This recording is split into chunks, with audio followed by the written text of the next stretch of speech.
Merci. Avant de s'asseoir, est-ce qu'on peut saluer la personne à ses côtés, lui dire je t'aime, que tu le veuilles ou non. De l'amour du Seigneur.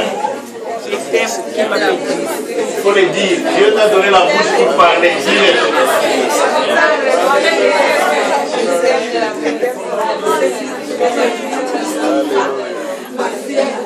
Je t'aime bien, Modeste. De l'amour du Seigneur. Alexandre, je t'aime d'un amour du Seigneur. Amen. Amen. Nous allons nous asseoir. Dans notre église, nous nous donnons de hug. Hein? On s'embrasse. Parce qu'il est démontré scientifiquement que quand on s'embrasse pendant 3 minutes, pas le mauvais embrassage, quand on s'embrasse pendant 3 minutes, on peut communiquer la guérison à quelqu'un. On peut communiquer la joie à quelqu'un. Un secret pour des femmes mariées. Même quand votre homme est fâché, il revient à la maison, reçois-les avec un petit embrassage de 3 secondes. Vous allez voir que toute la colère va se terminer. Parce que devant un grand amour, même la colère va être réduite au néant. Alléluia. Il est important. Dieu est amour, il nous a créés pour aimer et pour être aimés. La plupart des choses que nous faisons dans la vie, c'est parce que soit nous ne sentons pas que nous sommes aimés, soit que nous n'avons personne à aimer. C'est ça qui nous pousse à commettre beaucoup de bêtises. C'est pourquoi, parents, aimez vos enfants. Aimez vos enfants. Je dis toujours à ma fille, si quelqu'un à l'extérieur te dit, Jemima, tu es jolie, tu es belle et je t'aime, rappelle-toi que papa l'a dit le premier. Amen. Amen. Amen. Que tout ce qu'un garçon peut te dire à l'extérieur ne te bouge pas. Parce que moi j'ai de belles paroles que je dois te dire jusqu'au jour de ton mariage. Le seul message qui peut te bousculer, à part ce que moi ton père je te dis, c'est celui, le message de la personne qui va t'épouser. Amen. Si je te dis je t'aime, ça change un peu. Mais je te dis déjà tout. Donc il faut tout dire à nos enfants. Et les femmes, dites cela à vos maris. Les maris, faites un effort, dites-le. Parce que nous, les hommes, souvent, nous aimons sans dire. Mais faites un effort, fournissez un effort, dites-le à votre épouse, je t'aime. Est-ce que les maris qui sont à côté de leur épouse peuvent faire cet exercice-là? Dis à ta femme, je t'aime. Non, je parle aux hommes. Les hommes, dites-les. Si vous êtes à côté de votre épouse, dites à votre épouse, je t'aime. Pasteur, dis-les, pasteur. On est en famille ici, n'est-ce pas? Dis-le, va lui dire. Va dire. Dis-le. Qui est loin de sa femme? Papa, où est ta femme? Va lui dire. Appelle-la. Elle est où? Elle est au travail. Ah, ok. Avant, à la fin, appelle-la et dites-lui, je t'aime. Sûrement qu'elle va te demander, mais pourquoi tu me dis ça? Elle dit, non, je t'aime seulement. Amen. Amen. Gloire au Seigneur. C'est très important, nous avons besoin d'être aimés. Et je vous aime tous. Amen. Amen. Amen. Je croyais que vous allez dire, nous vous aimons aussi.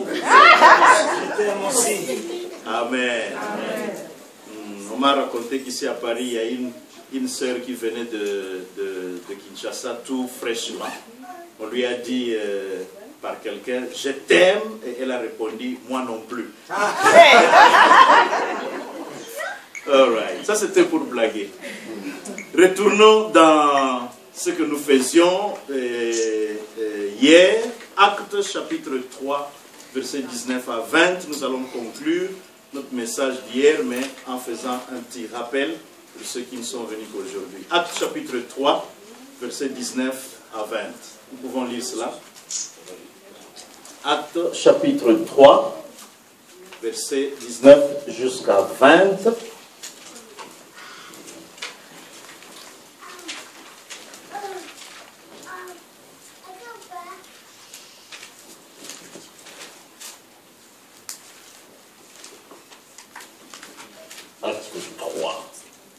19 à 20, je vais lire. Répentez-vous.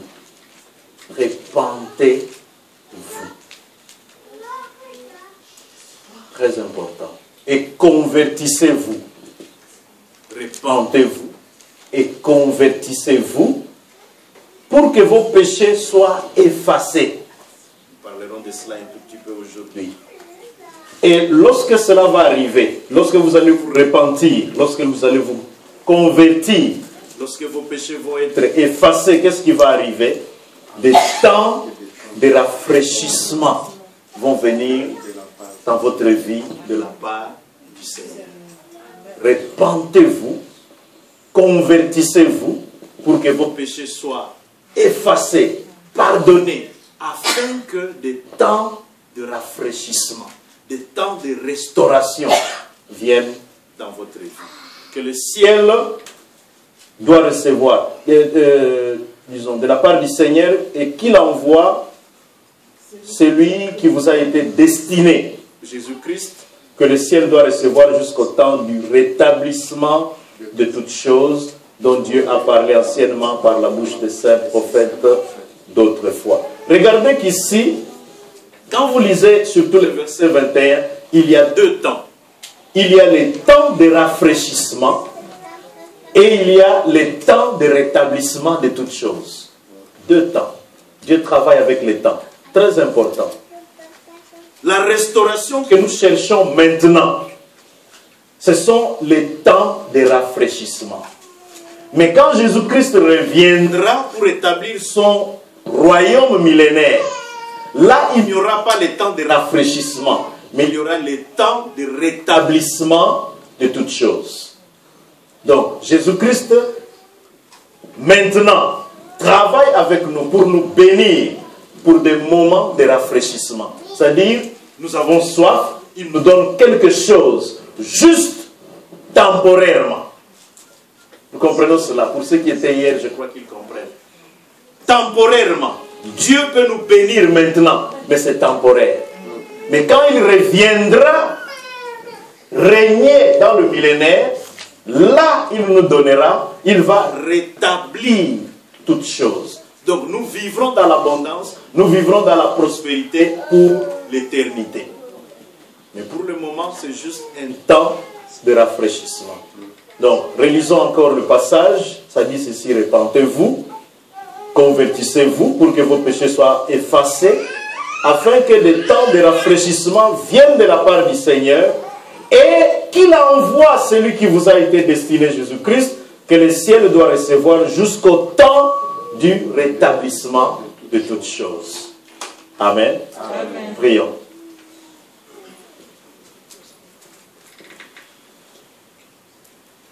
Père, je prie pour une personne en ce lieu qui a besoin de temps de rafraîchissement. Je prie pour que tu amènes tes enfants, Seigneur Dieu, à se repentir, à se convertir, que leurs péchés soient pardonnés. Je prie, Saint-Esprit, que tu convainques quelqu'un dans la salle de se repentir, Seigneur. Parce qu'aujourd'hui est son temps de rafraîchissement. Je prie, Père, que quelqu'un dans la salle qui n'a jamais pensé que Jésus-Christ était son Seigneur, mais qu'aujourd'hui, par ta grâce, il reçoive Jésus-Christ, afin que le temps de rafraîchissement vienne dans sa vie. Bénis ce message, bénis cette assemblée. Saint-Esprit, agit dans le cœur, au-delà de ce que je peux dire, au nom de Jésus-Christ. Amen. Amen. Il y a plusieurs façons de parler aux enfants de Dieu. On peut le faire par la prédication. La prédication, c'est la proclamation de la parole de Dieu. On proclame. Le but de la prédication, c'est de susciter la foi dans la salle. Vous avez la foi, on vous dit, vous allez guérir aujourd'hui. Vous recevez cela et vous êtes guéri. Ça, c'est la prédication. Mais la prédication, souvent, c'est quelque chose qui est comme une paille. Vous recevez cela et vous pouvez l'oublier demain. Mais ce qui forge les enfants de Dieu, pour qu'ils grandissent, pour qu'ils aient la connaissance, c'est l'enseignement.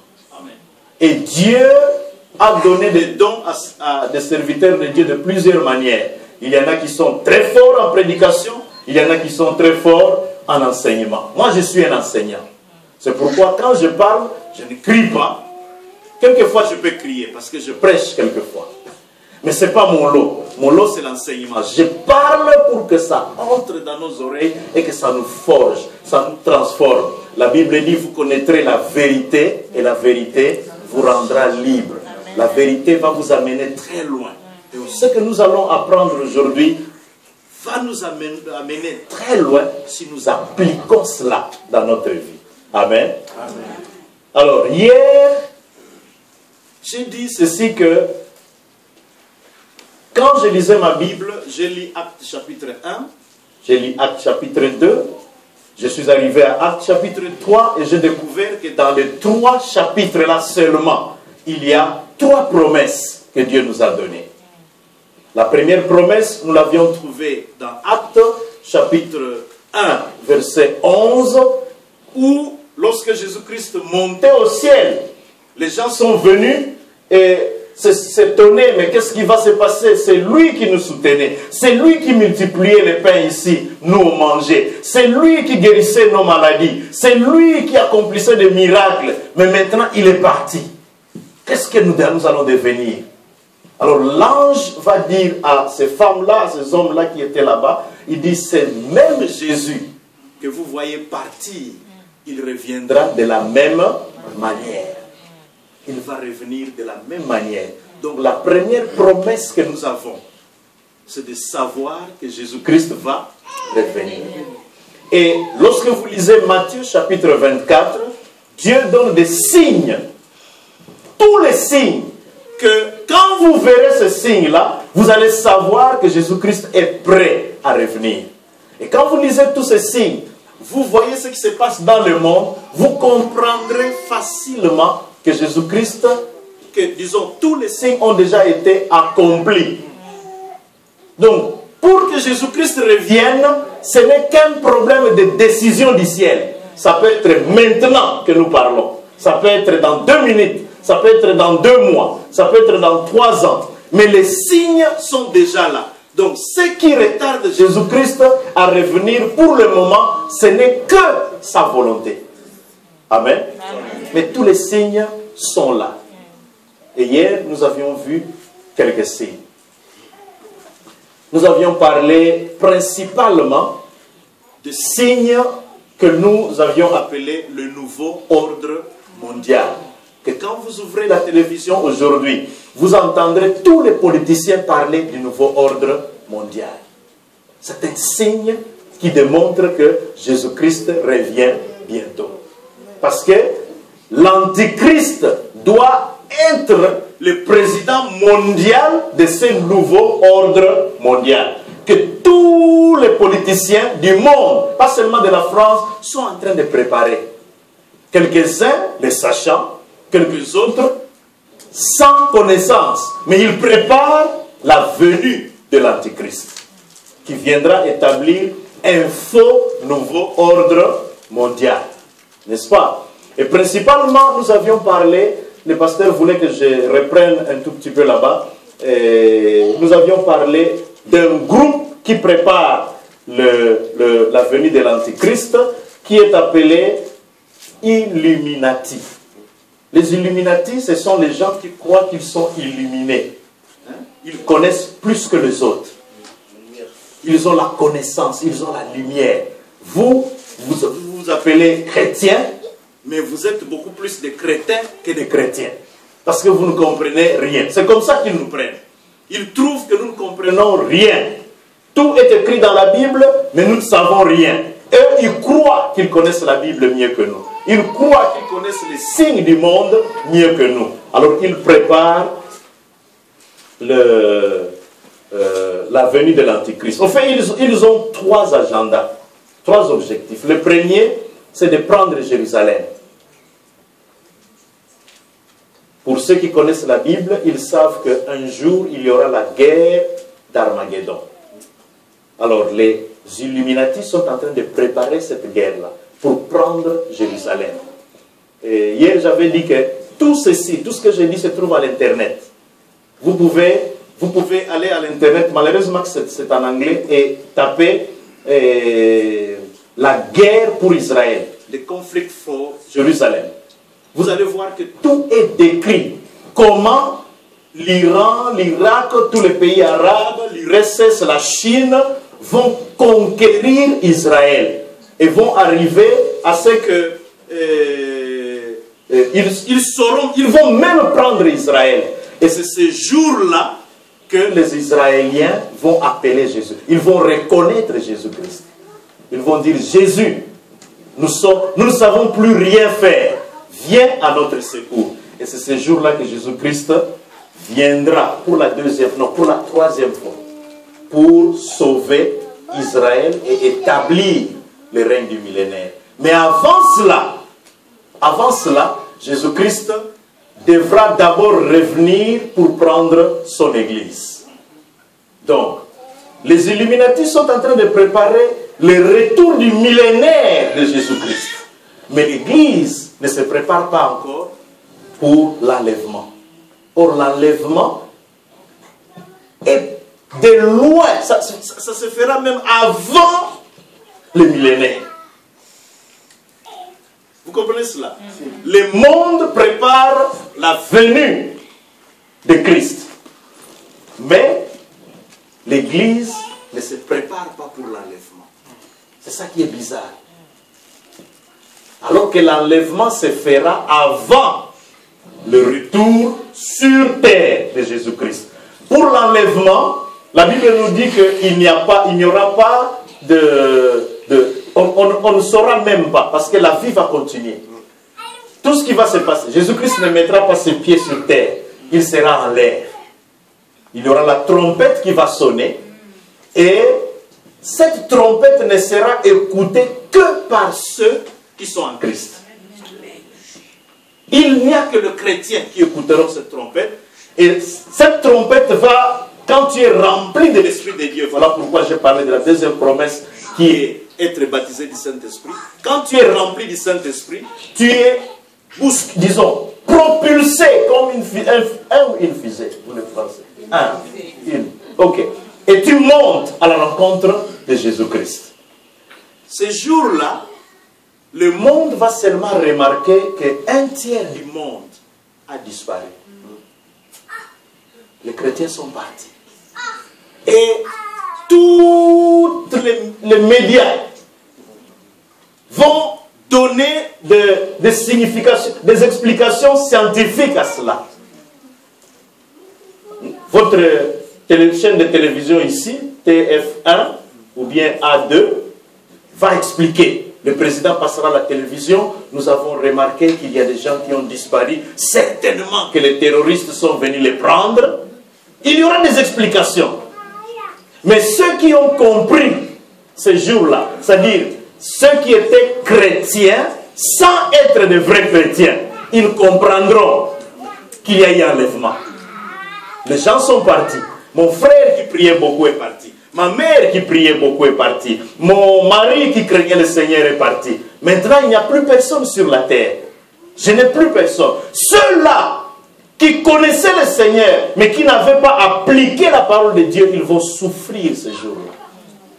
Ils vont souffrir parce qu'ils avaient connu la vérité, mais ils n'ont pas appliqué la vérité. Et après l'enlèvement, qu'est-ce qui fait que le mal, bien qu'il y ait le mal sur le monde, dans le monde, mais que ce mal-là est retenu? Qu'est-ce qui retient le mal? C'est l'Église. Qu'est-ce qui retient le mal? C'est le Saint-Esprit. Mais lorsque le Saint-Esprit sera parti avec l'Église, maintenant, le mal sera dans le monde comme jamais vous l'aviez entendu parler. C'est ce que la Bible appelle la période de tribulation. C'est là où le nouveau ordre mondial selon les hommes va s'établir. Les Illuminati vont prendre le pouvoir dans le monde. Il n'y aura qu'un président mondial. Il n'y aura pas de président de la France, président des États-Unis, président de ceci, président de cela. Il n'y aura qu'un seul président. Et c'est lui l'Antichrist. Il va régner dans le monde. C'est ce qu'il dit. C'est ce qui se fera. Pour acheter ou vendre, nous dit la Bible, il faudra avoir une marque. sur la tête ou sur la main. Les Américains, je ne sais pas ce qui se passe ici en France, mais les Américains ont déjà trouvé le puce qu'il faut mettre dans les mains des hommes et des femmes. Ils ont commencé à mettre ça déjà sur les enfants qui naissent. Amen. Donc quand un enfant naît, on lui met déjà une puce. Et on explique ça scientifiquement. Ils disent, nos enfants ont l'habitude de se perdre. Pour qu'un enfant ne se perde pas, à partir de ce puce, sur l'ordinateur, on peut le retrouver facilement. Lorsque tu as ce puce, tu peux entrer à la banque, retirer ton argent, tu n'as pas besoin d'une carte de ceci, tu n'as pas besoin d'une clé de ceci, tu entres à la banque te reconnaît. Tu prends ton argent et tu sors. Ce puce est déjà en action. Ce puce-là fonctionnera pleinement pendant la période de l'Antichrist, quand l'Église sera déjà enlevée. Mais c'est déjà prêt. C'est déjà prêt. Mais l'Église n'est pas prête. L'Église n'est pas prête. Alléluia. Amen. Donc, ces Illuminati se préparent pour prendre Jérusalem. Ces Illuminati ont comme deuxième objectif éliminer un tiers de la population. Ils trouvent qu'il y a beaucoup de gens qui sont sur la terre et qui sont inutiles. Il faut les éliminer. Un tiers de la population.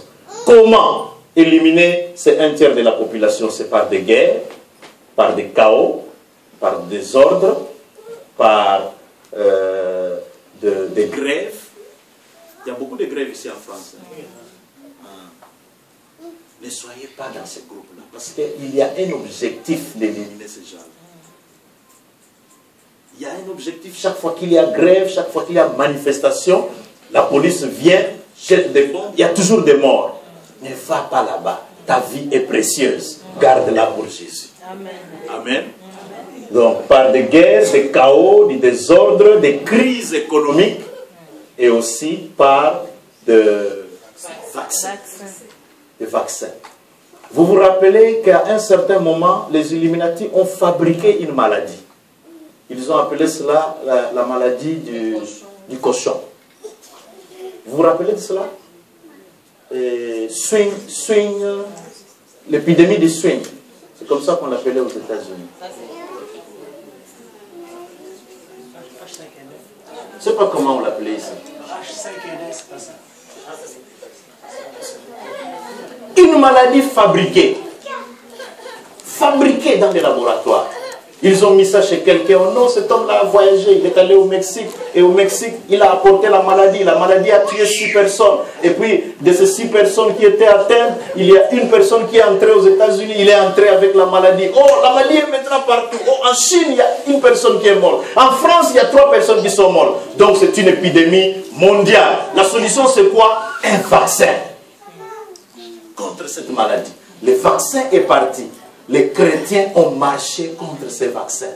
Voilà pourquoi ces vaccins se trouvent, même ici en France, stockés quelque part, mais on ne l'a jamais utilisé. Parce que les gens ont refusé de le prendre.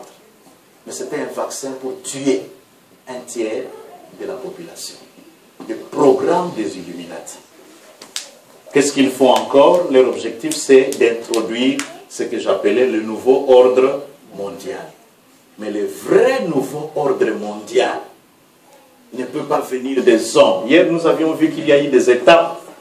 Pourquoi les gens cherchent le nouveau ordre mondial? C'est parce que l'ordre mondial qui est actuel n'est pas bon.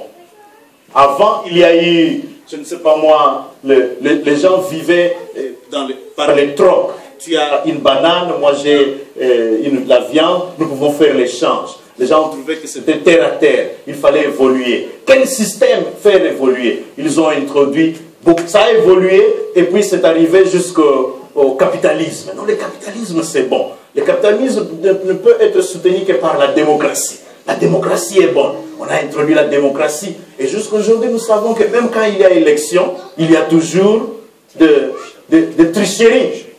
Donc, la démocratie n'est toujours pas bonne. Elle ne fait pas évoluer l'homme. Elle ne donne pas la sécurité, elle ne donne pas l'abondance, elle ne donne rien. Les autres personnes ont dit non. La démocratie, c'est pas bon. Nous, on a besoin du communisme, du socialisme.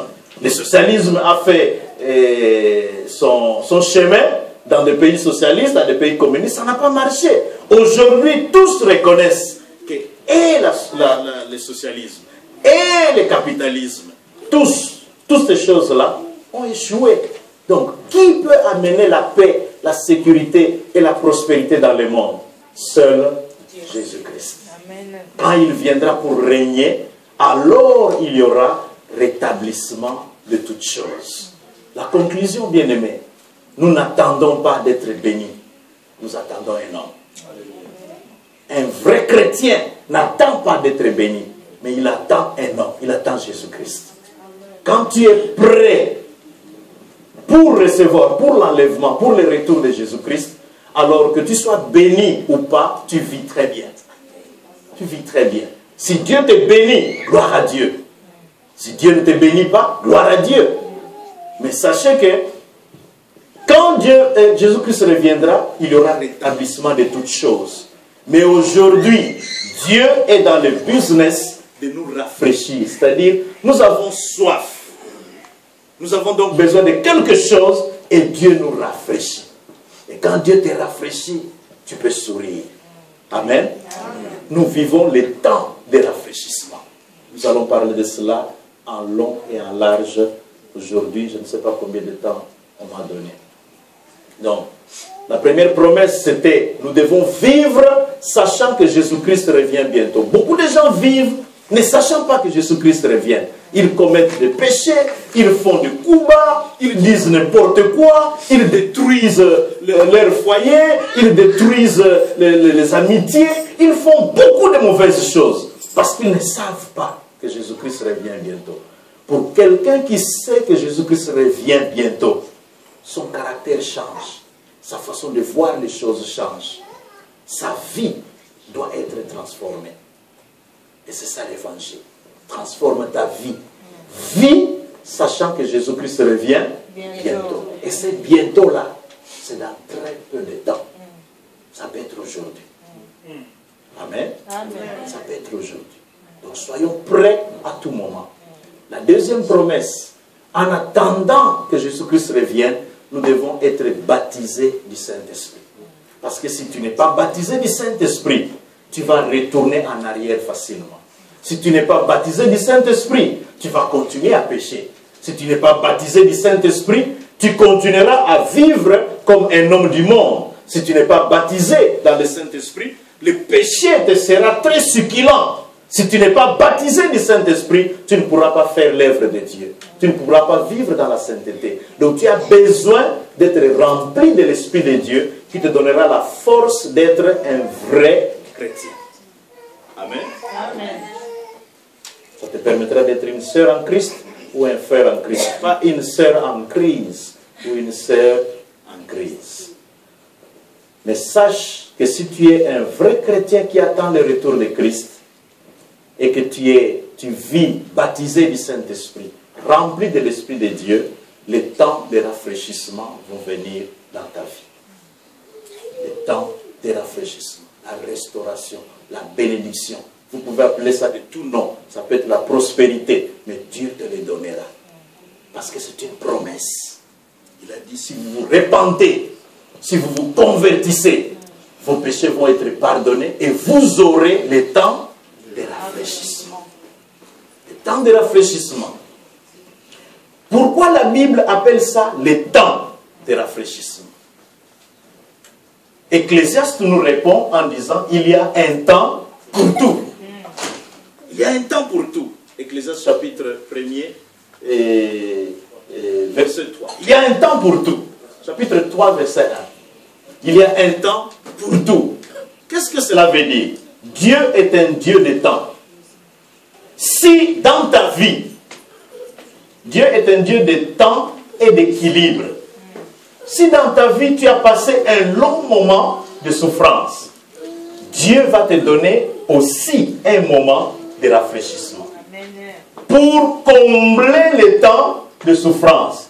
Pour que quand tu arrives chez le Seigneur, la Bible dit que Dieu n'est débiteur de personne. Que tu ne puisses pas dire, Seigneur, toute ma vie, j'ai souffert et tu n'as rien fait pour moi. Dieu ne veut pas que tu poses telle question. C'est pourquoi, au temps de malheur, il te donnera le temps de rafraîchissement pour équilibrer ta vie. Amen. Amen. Donc, si tu as longtemps souffert, sache que tu es un bon candidat au rafraîchissement de Dieu. Amen. Amen. Amen.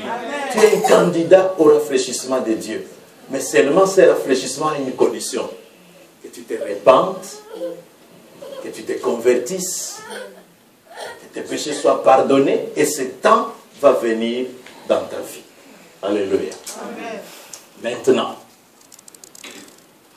parlons du premier temps, le temps de souffrance. Et nous allons parler des temps de rafraîchissement après.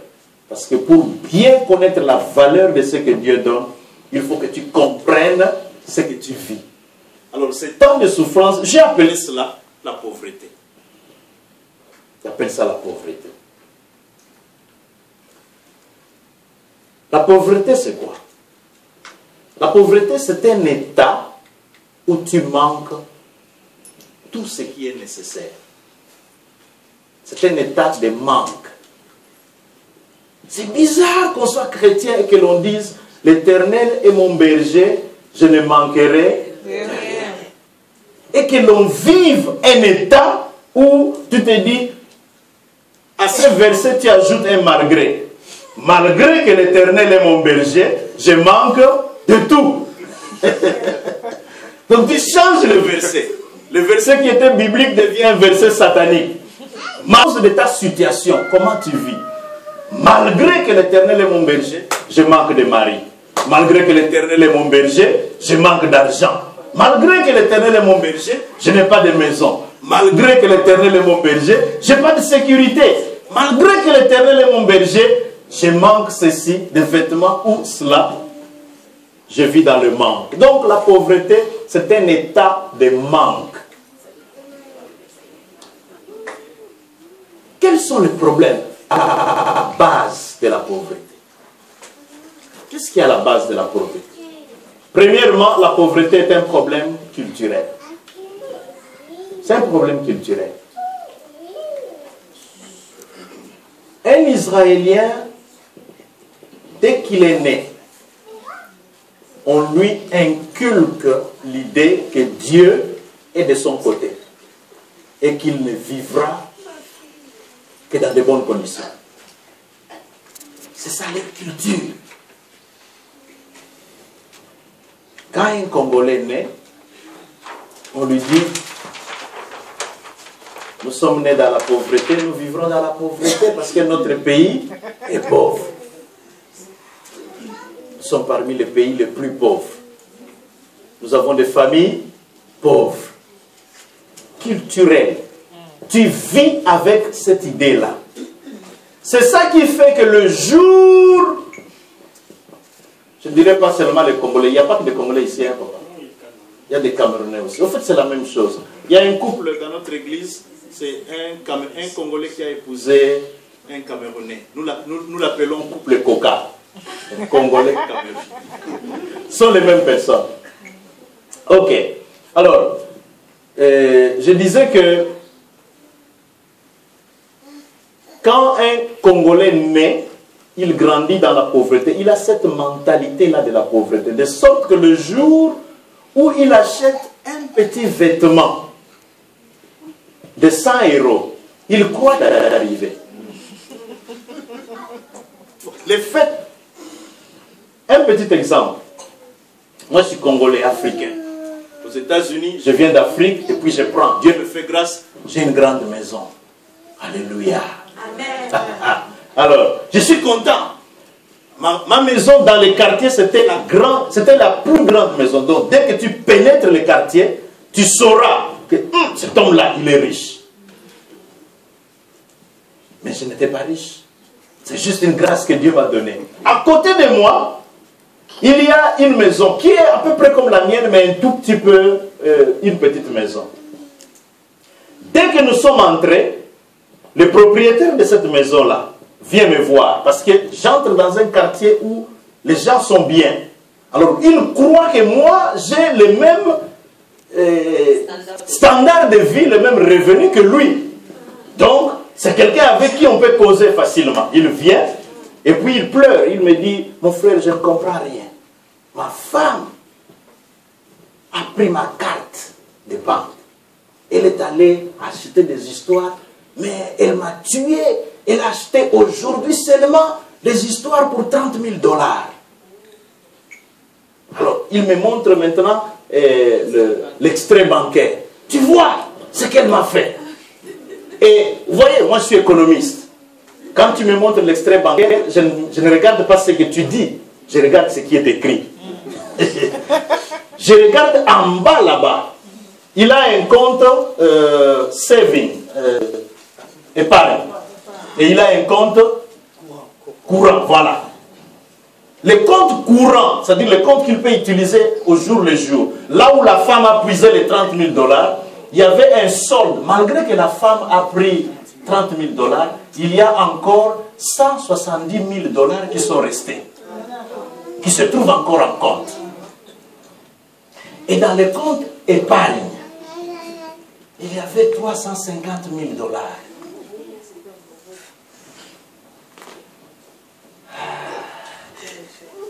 J'ai regardé, je me suis dit, regarde-nous les Congolais là. Tu prends une grande maison, tu n'as même pas cet argent.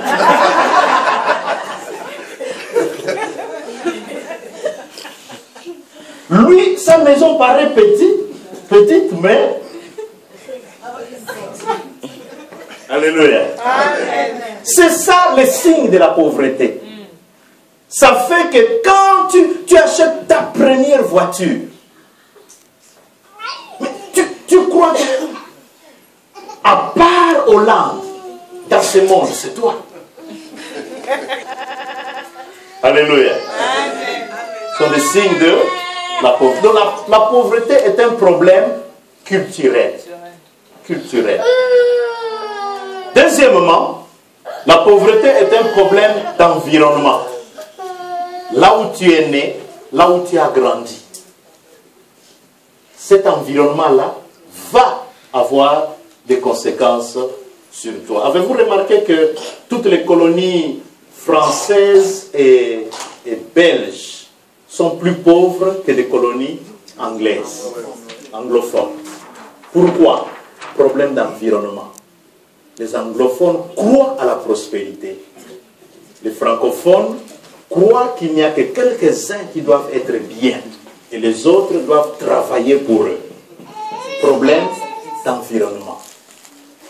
Nous, les Congolais, par exemple, les Belges, nous ont foutu un environnement bizarre où nous croyons que pour réussir dans la vie, il faut seulement travailler au gouvernement. C'est pourquoi nous n'avons pas l'esprit d'ingéniosité, l'esprit de création. Les Congolais n'ont pas ça. La preuve, citez-moi un seul Congolais qui est riche et dont la richesse est allée des générations, même en 2 générations seulement. Il n'y en a pas. Il n'y en a pas. Nous venons, mon épouse et moi, d'Israël, où nous avions vu une entreprise familiale depuis 1780. Yeah. C'est écrit comme ça sur leur entreprise. Entreprise familiale depuis 1780. Donc, les gens sont riches de génération en génération. Mais chez nous, si papa Modeste a attrapé 4 maisons, 5 voitures, il vit bien. Les enfants vivent bien. Mais quand il meurt, c'est fini. Les enfants vont se partager ce qui reste et puis la génération redevient pauvre. Parce que nous n'avons pas, d'abord nous n'avons pas une culture de prospérité. Ensuite, nous n'avions pas vécu dans un environnement de prospérité. Amen. Troisièmement, la pauvreté, c'est aussi un problème de connaissance. Vous connaîtrez la vérité vous affranchira. Osée chapitre 4, verset 6 vous dit, mon peuple périt par manque connaissance. Cette connaissance-là n'est pas seulement la connaissance de la Bible, mais c'est la connaissance en tout. Comment veux-tu prospérer en France lorsque tu ne sais même pas comment on signe un chèque? Il y en a ici aussi. Des gens qui peuvent faire 10 ans, ils ne connaissent pas les chèques, c'est quoi? Ou plutôt, ils ne savent pas comment on écrit un chèque. Ils ne savent pas. Comment? Ah, mais vous savez, nous ici, on est en France depuis longtemps, on a fait 20 ans. Pour prendre un crédit, on ne vous donnera pas. Est-ce que tu as osé? Souvent, je dis aux gens, ne vous fiez pas à ceux qui ont fait longtemps. Allez poser la question à la source. Amen. Vas-y, faites quelque chose. Quand on ne connaît pas, j'étais aux études, j'avais un professeur de sociologie, Lombert, pour ceux qui le connaissent. Il m'avait dit ceci, que ceux qui ne connaissent pas forment une société de Imiaka. Quand quelqu'un ne connaît pas, tu lui dis, comment prendre une voiture ici? Oh, mais il n'y a qu'à voir, mes frères Jean. Comment acheter une maison ici? Mais c'est facile, il n'y a qu'à. La société de Imiaka. Les gens qui connaissent tout, mais qui en réalité ne connaissent rien. Donc, la pauvreté, c'est un problème aussi de connaissance. Beaucoup de fois, nous n'accédons pas à la richesse parce que nous croyons que être riche, c'est ceci ou c'est cela, alors que facilement, nous pouvons faire quelque chose. Facilement. Le quatrième point, c'est que la pauvreté, c'est un problème aussi des risques et des décisions. Risques et décisions. Ça vient avec la connaissance. Quand tu connais, tu peux risquer. Quand tu ne connais pas, tu ne sais pas risquer, tu ne sais pas prendre une bonne décision. C'est un problème des risques. La Bible dit ceci. Les paresseux disent, je ne vais pas aller dehors parce qu'il y a un lion. Oui, ça c'est la société de Imiaka. Va dehors, il y a la richesse dehors. Non, je ne peux pas aller, il y a un lion. Il n'y a qu'à chasser d'abord les lions. C'est ce que la Bible dit. La Bible dit, le paresseux ne veut pas aller dehors parce qu'il dit qu'il va pleuvoir. Pourquoi chercher à avoir un peu d'argent? Il va pleuvoir, demain ça sera mauvais. Nous ici en France, là, pourquoi avoir une maison en France? Pourquoi avoir la nationalité française? Ça servira à quoi? Nous on est Congolais, on est Camerounais, on va rentrer chez nous. Si tu veux avoir une maison ici, il faut que d'abord j'ai 4 maisons chez nous. Mais même les 4 maisons là, chez vous, tu n'en as même pas. Pourquoi ne pas commencer là où Dieu t'a établi? Amen. Amen. Problème des risques. On ne sait pas risquer. Nous entendons parler, il y a des femmes, voici, il y a des Congolais. Ah, je suis allé en vacances au Congo. Il y a des femmes qui maintenant commencent à aller à Dubaï. Mais si tu vas au Congo, il faut bien t'habiller. Hein? Oui, elles prennent les risques, elles vont à Dubaï. Toi, tu es toujours à Paris, tu ne fais rien depuis des années. Mais tu veux être riche, tu veux être bien, mais tu ne fais rien. Qui t'a empêché d'aller à Dubaï? 20 minutes qui restent. Waouh. Ok. Alléluia. On va aller vite. Un autre problème de la pauvreté, c'est un problème de brigands. Vous connaissez l'histoire de Jéricho, où quelqu'un avait son argent, il allait à Jérusalem, il a rencontré des brigands qui l'ont frappé. Il y a beaucoup de brigands sur notre route, dans notre vie. Des gens qui nous font mal, des gens qui vont nous blesser, des gens qui vont chercher à ce que nous soyons toujours pauvres, manquant toujours. C'est pourquoi il faut que notre vie soit entre les mains de Jésus-Christ qui peut nous protéger. Problème des brigands. Un autre problème de la pauvreté, nous sommes pauvres à cause de mauvaises fréquentations. Les mauvaises fréquentations nous amènent dans la pauvreté. Proverbe 28, 19 nous dit cela. Proverbe 28, 19 nous dit, si tu as de mauvaises fréquentations, sache que tu vivras dans la pauvreté. C'est pourquoi il y a des amis. Si tu veux aller loin, il y a des amis, des amitiés qu'il faut couper. Ça ne sert à rien. Une amitié qui ne me donne rien, qui ne m'avance pas, qui ne m'instruit pas, mais qui chaque jour m'amène vers le bas, c'est une amitié que je coupe. Je n'en ai pas besoin. Je n'en ai pas besoin. J'ai besoin d'un modeste qui vient me dire, pasteur, j'aime quand tu fais ceci. Est-ce que nous pouvons faire cela? Ça m'avance. Même s'il ne me donne rien, mais ses conseils me font avancer. Mais quelqu'un qui m'amène toujours en bas, je n'en ai pas besoin. Je n'en ai pas besoin. Mauvaise fréquentation. Proverbe 13, 18 nous dit que quand nous refusons la correction, nous pouvons être pauvres. Refuser la correction. C'est-à-dire que quelqu'un te corrige, quelqu'un te montre la voie et tu refuses cela. Tu ne veux pas être corrigé, tu ne veux pas être conseillé. Tu mourras dans la pauvreté. Mais le vrai problème de la pauvreté, c'est le péché. Le péché.